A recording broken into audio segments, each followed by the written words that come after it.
Assalamualaikum warahmatullahi wabarakatuh. Perkenalkan, nama saya Fikri Hanif dengan NPM 2317051061 dari kelas B. Di sini saya akan menjelaskan mengenai PDA atau push down otomata. Nah, eh, sebelumnya kita telah membahas mengenai finite automata. Namun finite automata atau FSA dapat digunakan untuk menerima bahasa reguler saja. Nah, pushdown automata adalah finite automata dengan memori tambahan yang disebut dengan stack yang membantu pushdown automata mengenali konteks free language atau CFG. Pembahasan ini akan menjelaskan mengenai pushdown automata secara terperinci. Sebelumnya saya mendapatkan materi ini dari Google, dari website namanya geek4geeks.org. Yang pertama yaitu apa saja simbol-simbol yang ada pada PDA atau pushdown automata. Yang pertama itu adalah key. Key adalah himpunan keadaan. Lalu ada sigma, adalah himpunan simbol input. Lalu seperti ini adalah himpunan simbol pushdown yang dapat didorong dan dikeluarkan dari tumpukan. Lalu key 0 itu merupakan keadaan awal. Z adalah simbol pushdown awal yang awalnya ada di tumpukan. F adalah himpunan keadaan akhir. Dan epsilon adalah fungsi transisi yang memetakan key X. Dan seperti ini dalam keadaan tertentu. PDA akan membaca simbol input dan simbol tumpukan. Bagian atas tumpukan bergerak ke keadaan baru dan mengubah simbol tumpukan. Lalu ada deskripsi instan atau ID.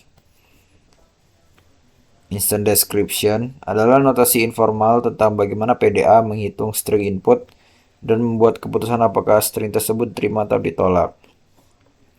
ID merupakan triple W, Q, dan alpha, yang mana Q merupakan status terkini, W merupakan masukan yang tersisa, dan alpha merupakan isi tumpukan paling atas di sebelah kiri. Kemudian ada notasi pintu putar. Tanda seperti ini, tanda I ke kiri disebut juga sebagai turnstile dan mewakili satu gerakan.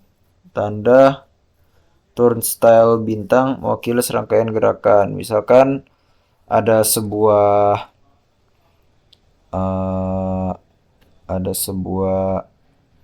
PDA yang berbentuk seperti ini.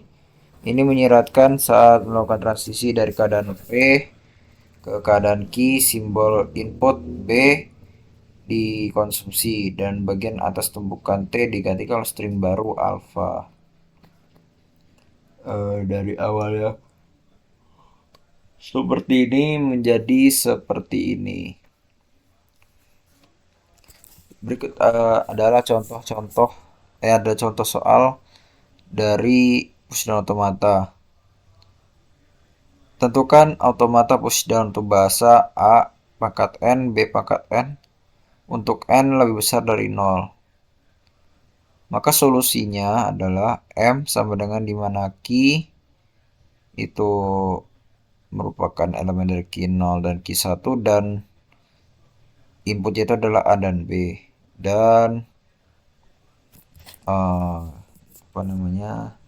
himpunan simbol pushdown-nya adalah A, Z dan transisinya diberikan sebagai berikut. Ini adalah transisinya. Maka bagaimana automata bekerja untuk A, B, B, B? Ketika diinputkan A, B, B, B, key 0, transition function-nya tidak ada. Stack-nya itu adalah Z dan state after move-nya key 0. Kemudian key 0 untuk inputnya itu alpha, alfanya itu muncul pada sebelah kiri. Nah, seperti deskripsi instan, alfa merupakan isi tumpukan paling atas di sebelah kiri, maka muncul dari kiri menuju ke kanan. Untuk fungsi transisinya itu adalah Q0, A, Z, Q0, AZ. Untuk stacknya itu adalah AZ dan stack after move-nya ada Q0. Lalu Q0 inputnya itu A, untuk alfanya pindah ke kanan, lalu A, B, B, B. Untuk transisinya adalah sebagai berikut, dan stacknya itu adalah A, A, Z, dan state after move-nya Q0. Kemudian ketika sudah mencapai B, inputnya itu akan berubah dari state awalnya Q0 menuju ke Q1. Hal ini terus berlangsung hingga selesai di ujung sebelah kanan dan akan menjadi sebuah elemen kosong untuk menjadi sebuah input kosong. Nah, penjelasannya adalah sebagai berikut. Awal keadaan otomata adalah Q0 dan simbol pada tumpukan adalah Z dan inputnya adalah A, B, B, B. Seperti yang ditunjukkan pada baris yang pertama ini. Saat membaca A ditunjukkan pada huruf tebal pada baris kedua.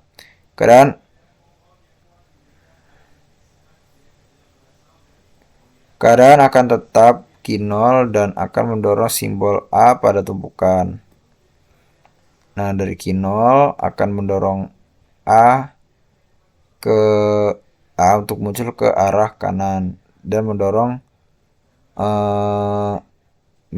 simbol A.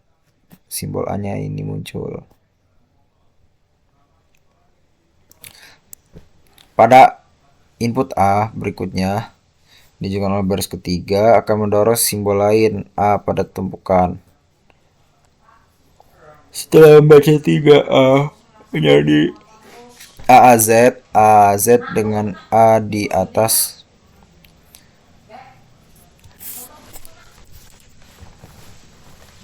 Bentar.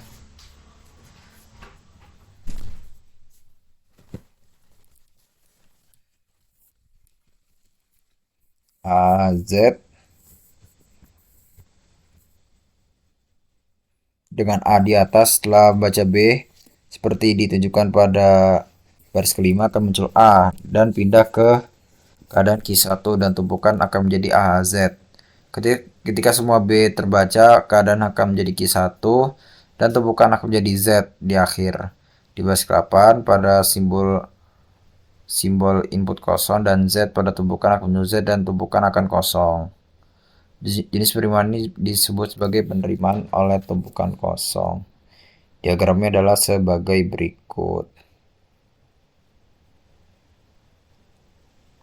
Oke, kesimpulannya adalah persidangan otomata merupakan konsep penting dalam ilmu komputer dan teori bahasa formal. Mereka memperluas kemampuan finite otomata dengan menggunakan tumpukan atau stack yang memungkinkan mereka menangani rentang bahasa yang lebih luas, khususnya bahasa bebas konteks. PDA dapat mengenali pola dan struktur yang tidak dapat dikenal oleh model yang lebih sederhana, sehingga jadikannya penting untuk penguraian dan pemrosesan bahasa dalam compiler dan aplikasi lainnya.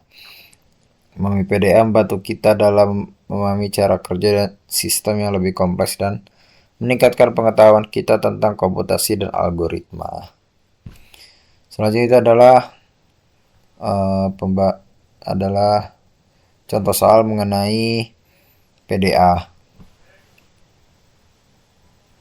Contoh soal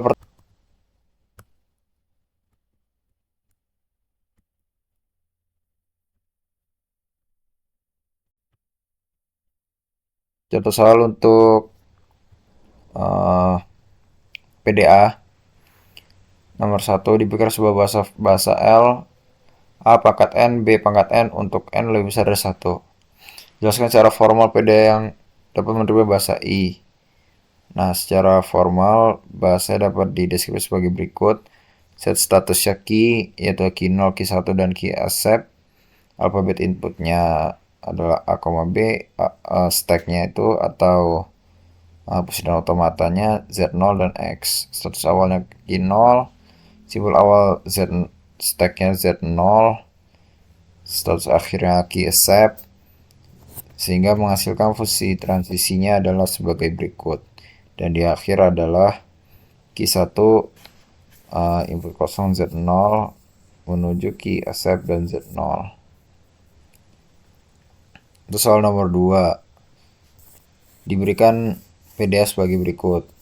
Alfabet inputnya itu adalah A, B, dan alfabet stack atau tumpukannya itu adalah Z0, X. Transisi adalah sebagai berikut. Pertanyaannya adalah simulasikan langkah kerja ini untuk input string AABB. Nah, seperti ini. Langkah pertama adalah transisi yang digunakan itu adalah key 0 A Z0. A-nya akan menjadi X. Setelah operasi yaitu X dan Z0 harus tetap di key 0, sisa inputnya A BB. Lalu seperti ini